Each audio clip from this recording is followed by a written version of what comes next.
안녕하십니까. 북한군사연구소 정명훈입니다. 이번에 북한의 김정은이가 항해북도 음파군 대청리에 자기가 차를 직접 몰고 나가서 큰 화재를 불러일으키고 있습니다. 원래 북한은 김일성, 김정일 때부터 이렇게 차를 혼자가 자기가 끌고 나가는 일이 없었습니다. 그 전에 듣기로는, 저도 보지는 못했습니다. 듣기로는 김정일이가 뜨문이 자기가 차를 끌고 건설 현장이라면 북에 막 오고 한다고 하지만은 실제 그랬는지는 모르겠습니다. 그러나 소문에는 그렇게 나 있었습니다. 그런데 직접 이렇게 차를 끌고 현지에 나온 걸 유서하는 것은 이번이 처음입니다. 김정은이가 이렇게 차를 끌고 이 수해 지역에 나왔다는 그 자체는 아마 인민을 위하여 복무함이라는 구호 밑에 자기가 이렇게 솔선모범이 돼서 피해 지역을 돌아보고 있다는 것을 아마 전체 인민들에게 알리고, 인민들에게 자기 애민정신이 강하다는 것을 똑바로 아마 이번 기회를 통해서 보여주려고 한 것 같습니다. 이것은 뭐 제 개인적인 생각이다만 제 생각은 그렇습니다. 김정은이가 직접 차를 끌고 나갈 때에 그 수행원들은 무엇을 하고 있었는지 아마 그것이 우려습니다. 그렇게 됐다면 김정은이가 직접 차를 끌고 나갔다가 하기면 그 수행원들도 아마 조직 지도부 행사과에서 대개 추궁을 받았을 것입니다. 그런데도 불구하고 이런 걸 유수화했다는 것은 이 기회를 통해서 우리 인민의 지도자는 이렇게 인민을 위하여 험한 길도 마다하지 않고 다닌다고 아마 인민들한테 선전하고 있을 것으로 생각합니다. 이번에 김정은이가 음파군 대청리에 가서 수해 피역을 돌아보고 많이 마음이 아프다 하면서 이럴 때에 쓰라고 있는 전략미지 내가 그걸 가지고 있어 무엇 하겠는가 하는 식으로 인민들한테 이걸 다 풀겠다고 하는데 그것도 역시 의문입니다. 북한은 전쟁을 위하여 전쟁미를 10년을 보관하고 있습니다. 내가 인민군 총참모부에 대해서 설명할 때에 군수동원 총국에 대해서 구체적으로 설명을 하지 않았지만 북한은 인민군대 안의 군수동원 총국이 크게 한 개 군단 역량으로 있습니다. 관리소만. 매 도마다 높은 산 밑에는 몽땅 굴을 뚫고 가지고 거기에 식량, 자동차, 뚜락도, 심지어 농사기구까지도 다 저축해 놓고 있습니다.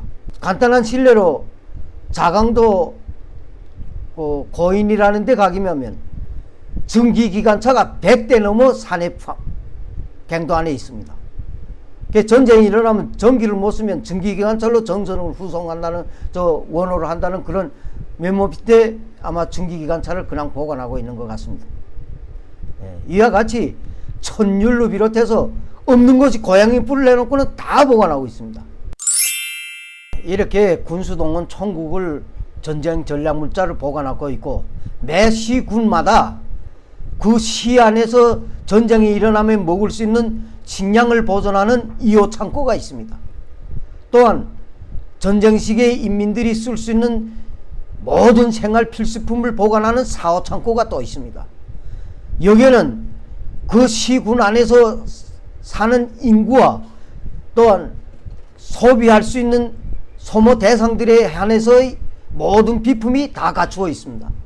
이번에 김정은이가 자기 비상 식량을 풀겠다고 했던 것은 아마 여기에 있는 식량을 풀 것으로 얘기는 합니다. 특히 아마 항해도 곡창지대에서 보관하고 있는 2호 창고라든가 이거는 최고사령관이 승인 없이는 풀 수가 없습니다. 그 식량을 아마 풀 것입니다. 그래도 모자란다면 군수총국에서 관리하고 있는 식량 창고 항해도 쪽에 있는 군수총국의 어느 한 여단 안에 있는 관리소들을 풀 것입니다.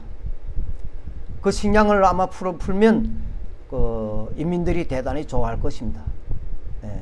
왜 그런가 하면 장마루에서 먹을 것도 없고 지금 제일 먹을 데가 없는 북한인데 이럴 때에 김정은이가 직접 나와서 그걸 다 풀어준다고 하니 인민들은 얼마나 또 지도자라고 하겠습니까? 예? 우리 지도자가 최고라고 그러고 세상에 한 분밖에 없는 분이라 하면서 또 눈물 흘리며 만세를 부르며 마구 또 그렇게 대한성을 울릴 겁니다. 이렇게 북한의 정치는 인민을 위한 정치라 하면서 내 속으로 보기만 하면 자기를 내세우게 한 정치인 것입니다. 그렇게 하고 또한 지금 인민군대는 8월 1일부터 하기 여름철 훈련에 들어갔습니다. 이 훈련에 동원된 부대들이 실제 지금 그 특수부대들 같은 경우에는 아마 삼천리 행군으로 시작된 종합훈련에 들어갔을 것입니다. 이런 부대들이 훈련 방향을 돌린다면 아마 많은 인원이 수해지역에 투하될 것입니다. 여기는 육해공군이 관계없습니다. 다 동원됩니다. 김정은이가 일단 명령만 떨어진다면 물불을 가리라 하면서 나서는 것이 인민군대입니다. 인민군대는 어느 모퉁에도 안 동원되는 것이 없습니다. 여러분들도 아시겠지만은 저 함경북도 무산을 비롯해서 해령, 온성 이 샛별 일대가 대홍수로 해서 수만 세대가 밀려나가고 많은 사람들이 죽었을 때에도 김정은은 전체 인민을 불러일으켜 가지고 여기에 또 인민군대까지 투하해 가지고 단 60여일 기간에 인민들의 살림집을 다 건설해 주었습니다. 그것도 있던 건물을 완전히 없애버리고 완전한 새로운 공산주의 리상촌을 꾸려준다고 하면서 정말 돈 한 푼 받지 않고 집을 딱 해가지고 수해민들한테 공급해 주었습니다. 지금도 이제도 아마 이렇게 해가지고 아마 있던 곳을 흔적도 찾아볼 수 없게끔 지어주라고 할 것이고 여기에 또 발을 맞춰서 당, 정부 일꾼 기관들이 총동원해가지고 아마 지원을 할 것입니다. 그렇게 되면 며칠 아니고 몇 달 안에 아마 또 멋있는 구역들이 생겨나가지고 또 뭐 우리 당이 품에서 새 집들이 한다고 또 그렇게 하면서 또 그럴 겁니다. 예. 이렇게 북한은 이런 정치를 펴가지고 정말 인민이 지도자가 아니면 할 수 없는 그런 일을 한다는 그런 인식을 인민들한테 심어줄 것입니다. 그리고 마지막으로 제가 저 사진 영상을 보고 좀 생각해 본 것을 말하려고 합니다. 이번에 여러분도 사진에서 보셨지만은 김정은이가 일본 차를 끌고 거기까지 갔어요. 근데 원래 김정은이는 뭐 일본을 좋아하는지는 모르겠어요. 원래 김일성이 있을 때에는 일본을 영 싫어했어요. 그래서 인민군대 처음으로 당원사단을 조직한 거 있어요. 74년도 4.25 저 당원사단을 조직할 때에 그들이 모든 전투차들을 일본에 있는 이시스를 가져다 다 공급했어요.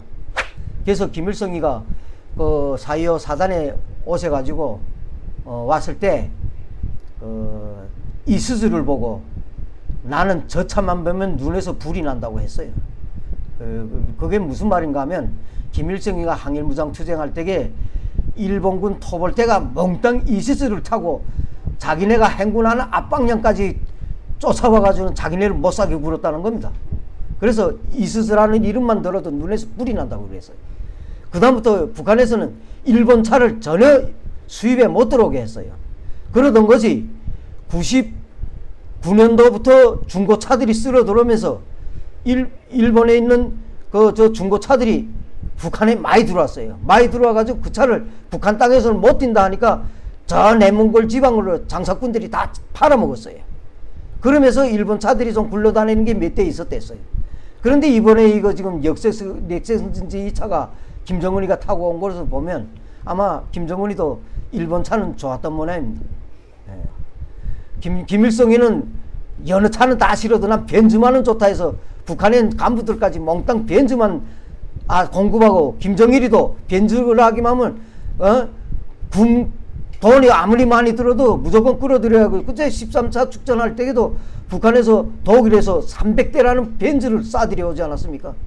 그것처럼 그때까지 다 그랬는데 김정은이도 저번에 그 저 트럼프랑 만나러 갈 때 보니까 벤츠를 타고 다니던데 어떻게 이번에 넥서스를 또 끌고 가는지 아마 진탕길에는 넥서스가 났던 모양이죠. 예. 저는 아마 김정은이도 조금 일본 쪽으로 기울였는가 이렇게 제 생각을 한번 말해봅니다.